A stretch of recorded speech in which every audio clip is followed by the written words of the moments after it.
from a prior testimony. Look at that. Hey there, future millionaires. Welcome back to the channel. It's so good to see you again. I hope you're having an absolutely amazing day, no matter where you are on this incredible planet of ours.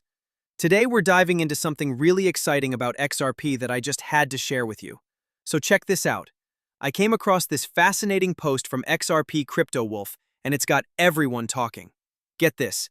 Ripple's CTO David Schwartz just opened up about his past with the NSA, and you won't believe the timing.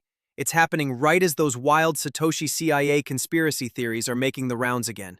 I mean, the crypto world never sleeps, does it?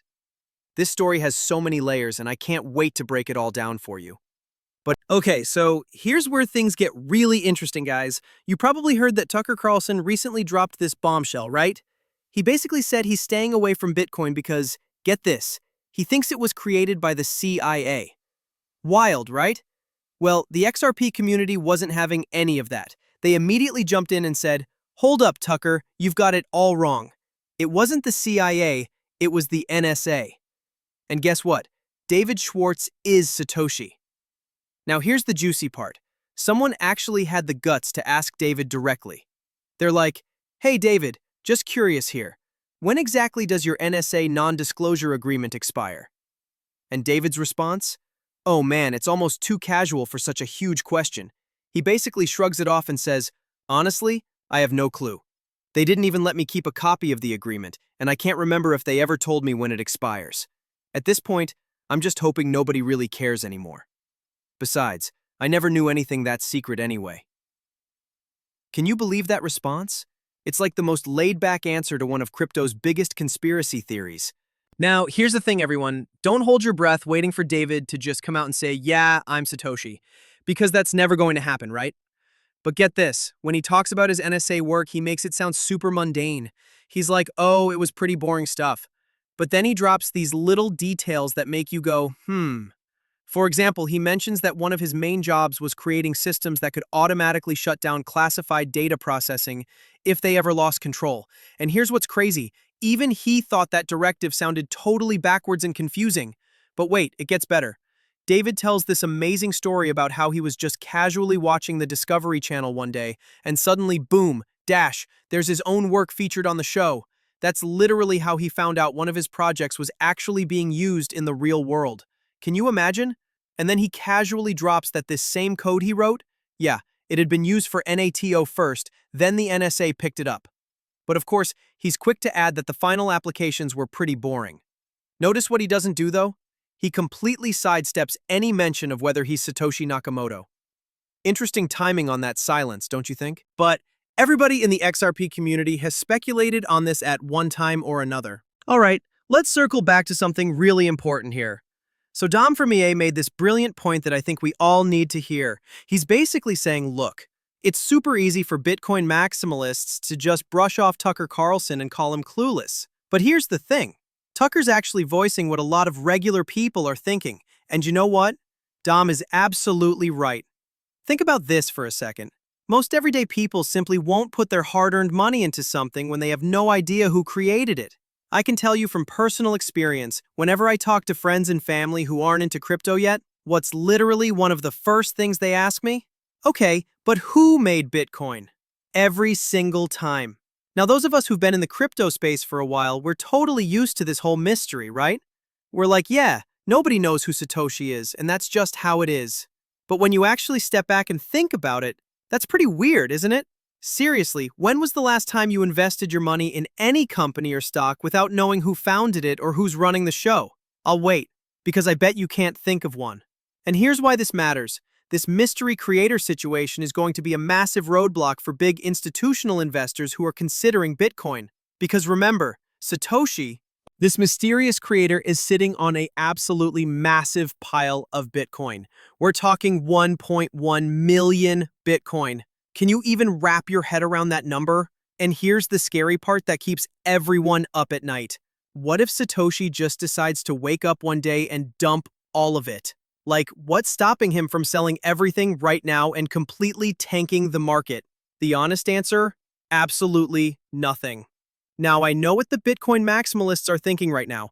They're probably screaming at their screens like, no way, Satoshi would never sell. He knows Bitcoin is digital gold, it's God's money, and all that stuff. But guys, let's be real here for a second. That's just wishful thinking, isn't it? The cold hard truth is this. Major institutions and fund managers aren't going to risk their clients' money on hopes and prayers. They need certainty. They want to know exactly who they're dealing with, or at the very least, they need some kind of guarantee that this mystery person isn't going to suddenly flood the market with over 1 million Bitcoin and send prices crashing through the floor. Think about it from their perspective.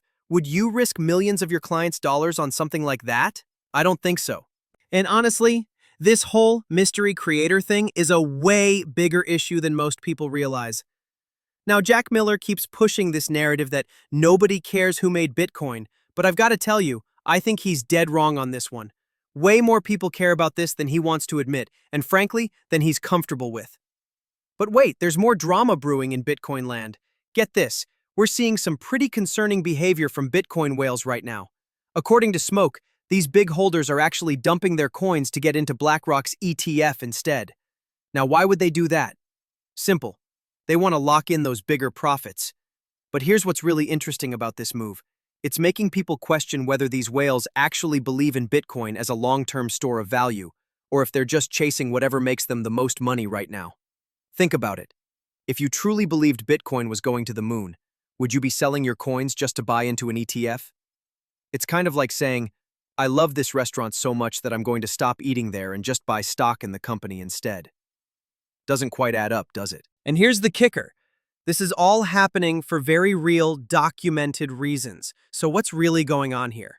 Well, when these investors swap their actual Bitcoin for ETF shares, they're basically getting the best of both worlds. They still own the same amount of Bitcoin exposure, but now it's packaged in a way that the traditional financial world actually understands and accepts. And this is where it gets really smart from their perspective. Once it's in their brokerage account as an ETF, they can do all sorts of things with it that were either super complicated or downright impossible before. Like what? Well, they can use it as collateral for loans, they can borrow against it, and they can easily include it in their estate planning. Try doing any of that with Bitcoin sitting in your cold wallet at home. It's a nightmare. The paperwork alone would drive you crazy, not to mention the risks involved. So here's what this all means for the bigger picture. We're about to see a massive shift where more and more Bitcoin ends up under BlackRock's control. Even the biggest Bitcoin whales, the people who've been holding forever, are saying, you know what? This ETF thing actually makes sense for us. It's like watching the Wild West of crypto slowly get domesticated by Wall Street. And I thought this was great. Fixed it. So you see XRP number 1, ETH, Bitcoin, Solana, and so on. All right, let me paint you a picture here. Imagine we're looking at a screenshot from the year 2035. I'm telling you right now, that top 10 crypto list is going to look completely different from what we see today. And I mean night and day different. Here's what I think is going to happen. We're going to see all these utility-driven cryptocurrencies absolutely dominate the rankings. And here's the controversial part. Bitcoin? It's probably going to be totally irrelevant by then. I know, that's going to ruffle some feathers. Now, Solana might still get some chatter, but let's be honest here. With all those network outages and downtime issues they keep having, it's going to keep sliding down the rankings until it eventually gets kicked out of the top 10 entirely. And here's why this matters so much. We are literally standing at the edge of a completely new financial system. This isn't just an upgrade, this is a total revolution. But here's the thing, only a select few cryptocurrencies are actually going to make it into this new system. ETH, Bitcoin, Solana? Nope, they're not making the cut. But the real winners? We're talking QNT, XRP, XLM, XDC, HBAR, ALGO, IOTA, ADA. Those are the cryptocurrencies that are going to shape our financial future. Mark my words. Okay, now check out these absolutely mind-blowing numbers. In just 5 months, that's it, 5 months, the CME Group has seen over 567,000 XRP and micro XRP futures contracts get created on their platform. Let that sink in for a second. We're talking about more than 500,000 contracts in less than half a year. And remember, this XRP-based product literally just launched on the exchange 5 months ago. That's some serious momentum, people. When one of the world's biggest and most respected derivatives exchanges sees that kind of volume that quickly, you know something big is happening. This isn't just random retail FOMO, this is institutional level interest, and it's happening fast. I mean, you can literally see the massive demand for XRP building right before our eyes. And speaking of crushing it, XRP just absolutely demolished the $29.6 billion milestone on CME. That's not just hitting a target, folks. That's completely smashing through it like it wasn't even there. That's absolutely massive. And here's the beautiful part. All of this institutional momentum is eventually going to show up big time in XRP's price. It has to. But wait, it gets even better. CME just announced they're planning to offer 24/7 trading of crypto futures and options starting early next year. Can you imagine what that's going to do to demand? We're talking about XRP-based products reaching levels we've literally never seen before. This could be the catalyst that sends XRP on an absolutely epic rally. And here's why. When you give institutional investors round-the-clock access to trade XRP contracts, you're basically removing every barrier that's been holding them back. Think about it. These big players will have way more opportunities and extended trading hours to get into both the existing XRP contracts and any new ones that CME launches. It's like opening the floodgates. And this isn't just a one-time bump, guys. This is the kind of development that's going to keep adding more and more value to XRP over the long haul. We're watching the foundation being built for something really special here. And guys, I need to remind you of something absolutely crucial here. Right now, we've got 11 XRP Treasury companies. You can see them all right there on your screen. But here's the million-dollar question. How many Treasury companies do you think we're going to see pop up throughout 2026? I'm talking about when this whole XRP ecosystem really starts heating up. And here's an even bigger question. What happens when XRP's price really starts to explode? How many companies are going to suddenly want to jump on this Treasury bandwagon? Because listen to this. Right now, XRP is just chilling around $2.50. That's it. But imagine what happens when it breaks above $5, or even higher. Picture this scenario. All these companies are going to be scrambling to grab as much XRP as they possibly can off the open market. And once they lock it away in their treasuries for months or even years at a time, what do you think happens to the available supply? I'll tell you what happens. Scarcity is coming for XRP in a big way. And when scarcity hits a market with growing demand, well, you know how that story ends. Mark my words, it's absolutely going to happen. But hold up. We've got some major political drama brewing in the crypto world. Congresswoman Maxine Waters just went off on Trump for pardoning a crypto criminal, and she is not holding back. She's talking about Trump pardoning finance founders CZ. Now remember, this is the same Maxine Waters that was doing this right here. From a prior testimony, look at that. That's the guardian of your financial services, House Financial Services chair right there, guardian of your financial services world right there, blowing kisses to an accused criminal. Oh, the irony here is absolutely rich. That's Maxine Waters literally blowing kisses to Sam Bankman-Fried. And remember when this happened? Right before FTX completely collapsed and burned everyone. But now she's got the audacity to blast Trump for pardoning CZ? Are you kidding me right now? Look, I'm not saying what CZ did was perfect, but come on. What he did doesn't even come close to the destruction that Sam Bankman-Fried caused. I mean, yes, there were issues with Binance, but we're talking about completely different levels here. CZ's situation didn't wipe out people's entire life savings and retirement funds like FTX did. We're talking about families who lost everything because of what happened with FTX. But do these politicians acknowledge this glaring difference? Of course not. They conveniently ignore the facts when it doesn't fit their narrative. It's classic politician behavior, isn't it? They're always so quick to point fingers and act outraged about someone else's actions while completely ignoring their own questionable decisions. The hypocrisy is just mind-blowing. Now look, I know a ton of people are absolutely furious about CZ getting that pardon. I've been seeing it blow up all over X all day long, and people are not happy about it. But here's how I see this whole situation. Pardons have always been controversial, right? If we're being honest, every president has pardoned people that made half the country lose their minds. It's just the nature of presidential pardons. Some you agree with, some you don't. Here's where I draw the line, though. Sam Bankman-Fried should never get a pardon. Not now, not ever. And the fact that there's even chatter about that possibility, that's absolutely insane to me. Think about it. Real people lost their life savings when FTX collapsed. Families had their entire futures wiped out. They're finally starting to get some of their money back, but the damage was catastrophic. So here's what really gets me fired up. You absolutely cannot blow kisses at Sam Bankman-Fried like he's your best friend and then turn around and slam Trump for pardoning CZ. That's just pure hypocrisy, and frankly, it's insulting to everyone who got burned by FTX. That's just my take on it, but I think most reasonable people would agree. Speaking of takes, Raoul Pal just dropped some major predictions about what's coming next. You've got to hear this. Seasonality. We're at a really good point in the seasonality chart.